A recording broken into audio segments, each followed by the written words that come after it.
transfiguró para poder pasar por encima de los guardias. Pedro se transfiguró para que las cadenas se le puedan soltar. No fue un guardia que le soltó las cadenas, fue el Espíritu de Dios que lo transfiguró para que pase por encima de su obstáculo. Los obstáculos a ti no te van a detener si Dios está contigo. Por eso usted tiene que entender que Dios lo va a hacer como Él quiere, de una forma misteriosa que tú no sabes para Dios hacerlo.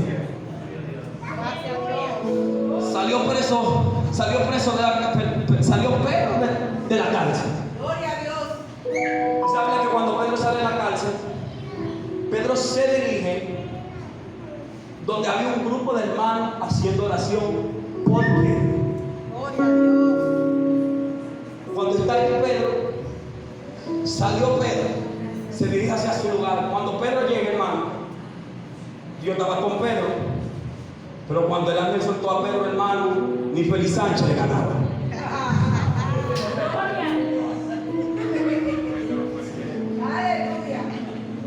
¿Usted cree que Pedro era espiritual? Pues recuerda que Pedro se hundió porque dudó también. Se embaló Pedro, hermano. Cuando Pedro se embala, llega tocando la puerta. Y me imagino yo a Pedro, me digo, Pedro está asustado. Tú sabes que cuando uno está buscando, cuando está asustado, uno está moque mirando para todos lados, porque uno sabe qué peligro que hay.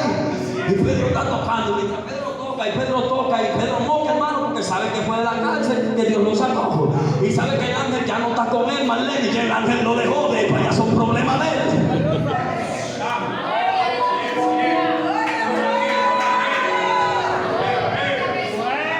El ángel lo dejó, hermano. De ahí para allá, Pedro, son problemas tuyos ya. Hermano, se embaló Pedro. ¿Sabía que Pedro llega al aposento y empieza a tocar? Y cuando empieza a tocar, hay una muchacha de esos carajitos en la iglesia, mire, que se mueven, hermano, que caminan y que levantan y son terremotos, y esos carajitos no se están quietos. Y cuando Pedro está tocando, pastor, ahí sabe que la iglesia adorando, porque hacía oración sin cesar con Pedro, Ana. Pero esos carajitos que son jodones en la iglesia, que corren, que caminan, que desbaratan la silla, que la mamá anda atrás de él. Hay una muchacha que le llamaban otra, pastora. Y esta muchacha escucha la voz de Pedro, pero ella sabe que Pedro está preso, pastora. Y ella dice, pero ven acá, ¿es Pedro que me está hablando o el fantasma de Pedro? Y dice la muchacha que ella sigue escuchando la voz de Pedro, pero la muchacha se espantó. Parece que la muchacha cogió y me dice, bueno, me imagino yo la muchacha que para la cadena de oración y dice, miren, yo no sé si yo me estoy volviendo loca, pero yo estoy escuchando la voz de Pedro allá afuera. Gloria a Dios. Me imagino yo la gente que le dice, ven acá, muchacha, tú estás como loca. Tú no sabes que a Pedro lo van a matar mañana. Tú no sabes que Pedro está preso en la cárcel. Tú no sabes que Pedro tiene cadena y por si acaso tiene guardias que lo custodian. ¿Cómo tú me estás diciendo que Pedro está en la puerta? Y eso, bueno, yo no sé si yo me estoy volviendo loca, yo no sé si yo estoy escuchando voces, pero yo sé que Pedro está en la puerta. Gloria a Dios, gloria a Dios. Pero ven acá, iglesia, y si la iglesia está orando por Pedro, Ana, ¿por qué está dudando cuando están diciendo que Pedro está en la puerta?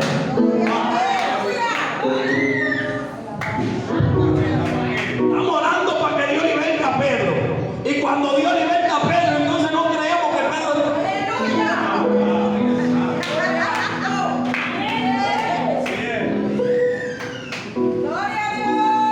Hermano, no es de balde. Así hay gente que está orando de balde. La iglesia oraba, tenía fe, pero a la hora que la fe se hizo manifiesta, dudaba. Y está Pedro tocando, vuelto loco, hermano. Pedro no hizo bulla, Pedro no llamó, porque Pedro sabe que se abre la boca. Soy yo, Pedro. Pedro. Sí, soy yo, Pedro.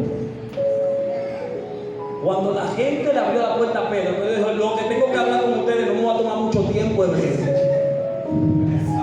Oiga, Pedro no duró un día, Ana. Fue breve lo que tuvo que hablar con ellos. Porque ya el problema era de Pedro. Ya Dios dijo, bueno, Pedro, de ahí para allá tú te la rejuegas. Y sabía que Pedro empezó a contarle a ellos todo lo que Dios hizo. Y cuando empieza a contarle todo lo que Dios hizo, la iglesia tuvo fe. Al otro día, ¿usted sabe qué pasó? Pregúntame qué pasó al otro día. Pregúntalo con fuerza. Dijo Herodes, pero ven acá, ¿dónde está Pedro? Y los guardias en la cadena, ¿dónde están? ¿Dónde están los guardias que Pedro estaba con ellos? Yo dije, bueno, yo no sé qué pasó con Pedro. Yo no pegué los ojos, pero Pedro no aparece. Y Herodes estaba buscando a Pedro para matarle, pero no sabía que el Dios de Pedro llegó primero que la muerte que él le quería dar. Diga el que está a su lado, Dios llegó primero que la enfermedad. Mi Dios llegó primero que la muerte. Mi Dios llegó primero que todo.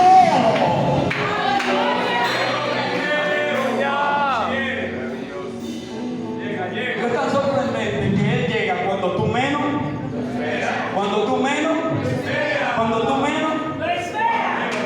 Por eso Dios, dentro de su plan divino, escoge personas para cumplir un propósito. Y dentro de este propósito, este hombre no puede morir hasta que este propósito de parte de Dios no se cumpliera. Por eso es imposible que Pedro muriera en los dos encarcelamientos que tuvo. ¿Usted sabe por qué? Porque hasta que el llamado de Pedro no haya terminado en la tierra, o su llamado haya cumplido con la función requerida del Padre, Pedro no podía morir. Por eso usted no ve que hay gente que el cáncer lo ha golpeado y no lo ha matado. Lo ha golpeado la enfermedad y no lo ha matado. La presión lo ha golpeado y no lo ha matado. El azúcar lo ha golpeado y no lo ha matado. Los problemas familiares lo han golpeado y no lo ha matado. Usted sabe por qué. Es que tú no te vas a morir hasta que tu deseo no sea transformado en esta tierra. Gloria a Dios. En el día que Pedro cumplió su función, ese día Pedro se fue, pastora. Y cuando usted empieza a ver las cartas de Pedro, las tres cartas que tiene Pedro, usted se da cuenta que Pedro, escúcheme algo, el Pedro que habla en las tres cartas, pastora, no es el Pedro que nosotros estamos acostumbrados a ver. No es el Pedro que era pecador de 13 años. No es el Pedro que sacó una espada para matar a un criado. Cuando usted empieza a leer la carta de Pedro, Pedro empieza hablando de una manera especial, hermano. Oiga el léxico que tiene Pedro en la primera carta, verso 1, y dice: le hablo a ustedes de los expatriados. Oiga esto, ¿dónde Pedro aprendió eso? El Pedro que nosotros estamos viendo no es el mismo Pedro con el que Jesús tuvo el encuentro. Por eso yo no creo en un cristiano que Jesús se le aparezca y siga siendo el mismo. No creo en un cristiano que Jesús se le aparezca y tenga el mismo léxico. No creo en un cristiano que Jesús se le aparezca y tenga la misma mala maña, tenga la mala costumbre, tenga los mismos hábitos que tenía en el mundo.